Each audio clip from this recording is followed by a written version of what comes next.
마태복음 6장 5절에서 13절까지 말씀을 같이 봅니다.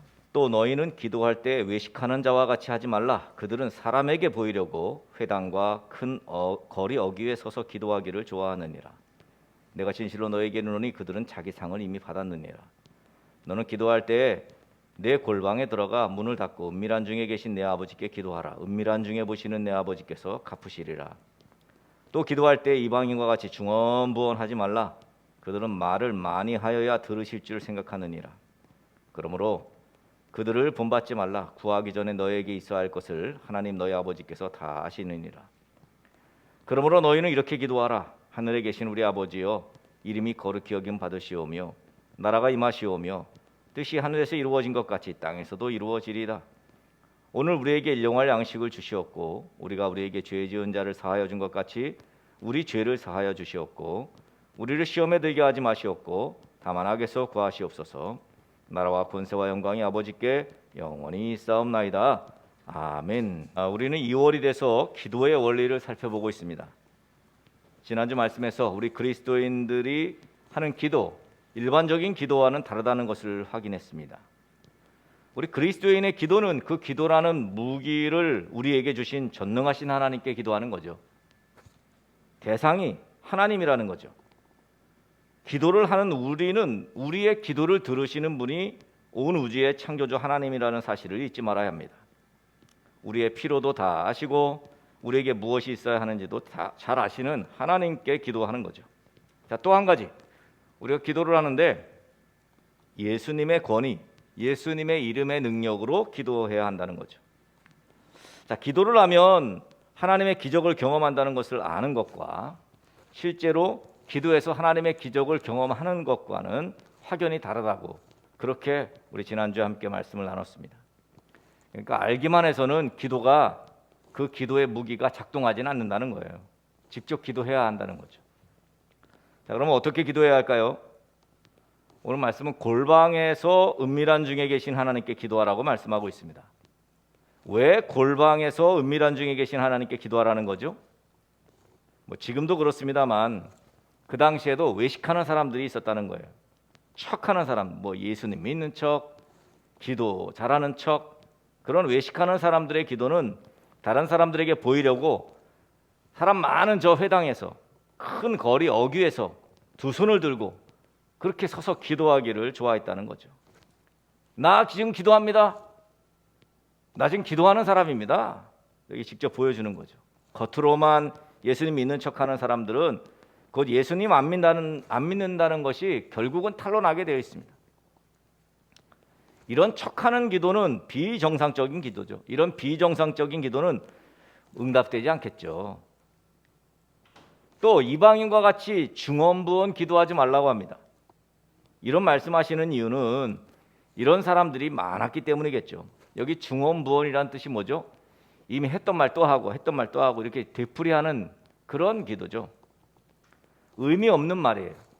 진심이 아닌 말들이죠. 말도 안 되는 소리 하는 거죠. 이런 중언부언 기도는 하나님께 응답될 기도의 조건이 성립되지 못합니다. 중언부언하면 안 되죠.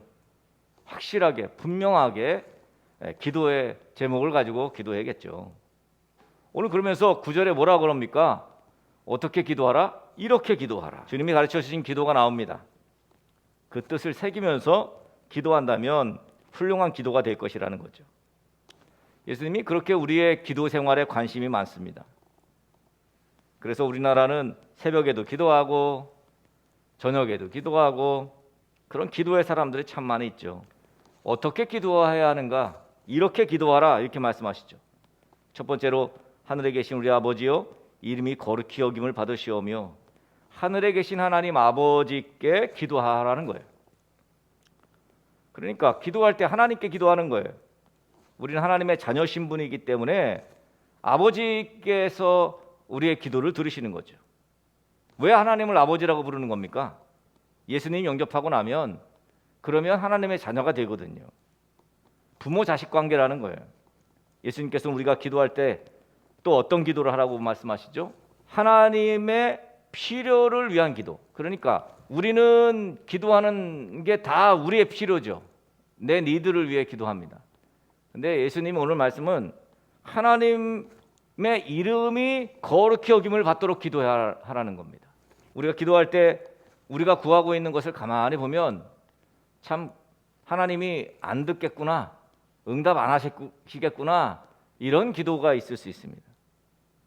램프의 요정 지니에게 하는 기도죠. 하나님 불러놓고 냈다 이것도 해주시고 저것도 해주시고 이렇게 해주시고 건강도 주시고 뭐 취업도 하게 해주시고 뭐도 해주시고 이렇게 기도하라 하면서 기도의 모델을 가르쳐 주시면서 먼저 하나님의 이름이 거룩히 여김을 받기를 기도하라, 그렇게 말씀합니다. 그러니까 하나님 아버지의 이름이 거룩히 여겨지기를 바라는 기도를 먼저 하라는 거죠. 예수님 말씀하시는 바른 기도, 올바른 기도는 무엇입니까? 먼저 하나님의 필요가 채워지기를 기도하라는 거죠. 저와 여러분은 어떻습니까? 하나님의 이름이 거룩히 여김을 받으시는 기도를 할까요?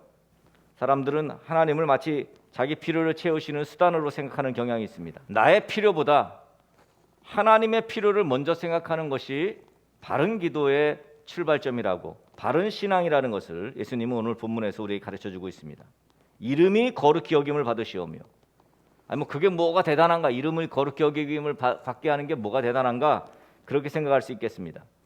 예수님은 기도할 때 우리들이 먼저 하나님의 이름이 거룩히 여김 받는 일에 가장 큰 관심을 갖고 계시다는 거예요. 각자의 삶에서 하나님의 이름이 거룩히 여김 받도록 기도하면서 하나님의 이름을 거룩하게 나타내는 삶을 살아야겠죠. 하나님의 이름이 나를 통해서 영광 받으셔야죠. 이게 바로 하나님이 기뻐하는 일입니다. 두 번째는 하나님의 나라가 임하게 해달라고 기도해야겠죠. 우리의 관심사는 이 땅에 하나님의 나라가 임하는 것이어야 되는데, 하나님의 나라가 뭐죠? 하나님의 나라는 뭐 하나님이 통치하는 곳이 하나님의 나라죠. 우리 가정을 하나님이 통치하시면 거기가 하나님의 나라고, 우리 직장을 하나님이 통치하시면 거기가 하나님의 나라고. 그러므로 우리는 이 땅에 하나님의 통치하시고 다스리시는 나라가 넓혀지도록 기도해야 합니다. 본질적으로 하나님의 나라는 이제는 뭐 예수님 재림할 때나, 그죠? 그때나 하나님의 나라가 본질이 이제 완성되겠죠.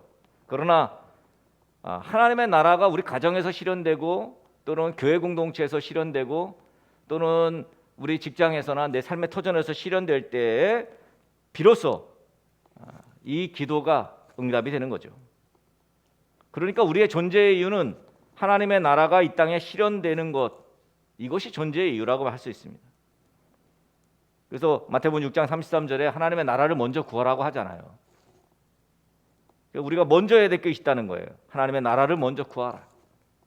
근데 우리는 하나님 집을 더 구해주시고 뭐 이것도 해주시고 저것도 해주시고, 우리가 구하는 거 보면 하나님의 나라와는 조금 상관없는 것 같죠. 하나님의 뜻이 이 땅에서도 이루어지게 해달라고 기도하는 거죠. 하나님의 뜻이 하늘에서는 다 이루어졌어요. 그러나 땅에서는 아직 이루어지지 않은 것 같아요.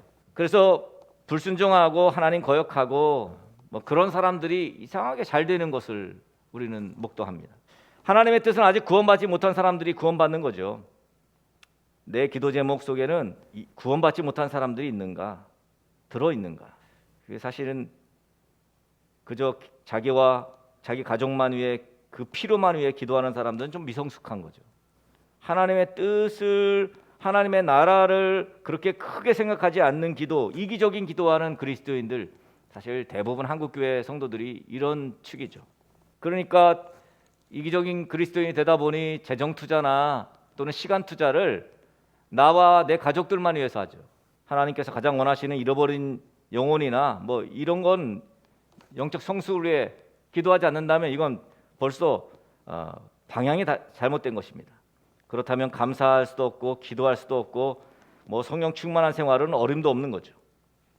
바른 기도는 내 뜻이 하늘에 상달되도록 하는 것이 바른 기도가 아닙니다. 바른 기도는 하나님의 뜻이 내 삶 속에 이루어지는 건데, 사실 이게 어렵죠. 뭐 목사인 저도 참 어렵습니다.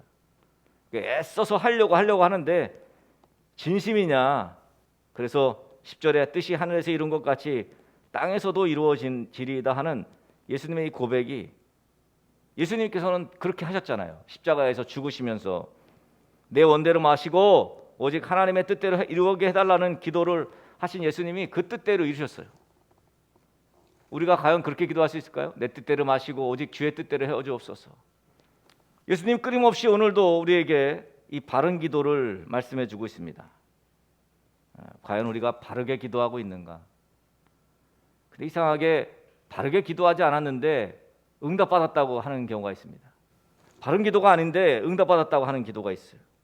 그러면서 간증하는 이야기가 있습니다. 바른 기도가 아님에도 불구하고 굉장히 위험한 거죠. 어쩌면 사탄은 그런 유혹을 우리에게도 주고 있다고 생각합니다. 끊임없이 너희는 이렇게 기도하라. 예수님 우리에게 말씀하신 이 기도의 모델을 우리는 되뇌어야 합니다. 사실은 이 주기도문이 주문이 아닙니다. 우리는 주문으로 알고 있습니다만 절대로 주문이 아닙니다.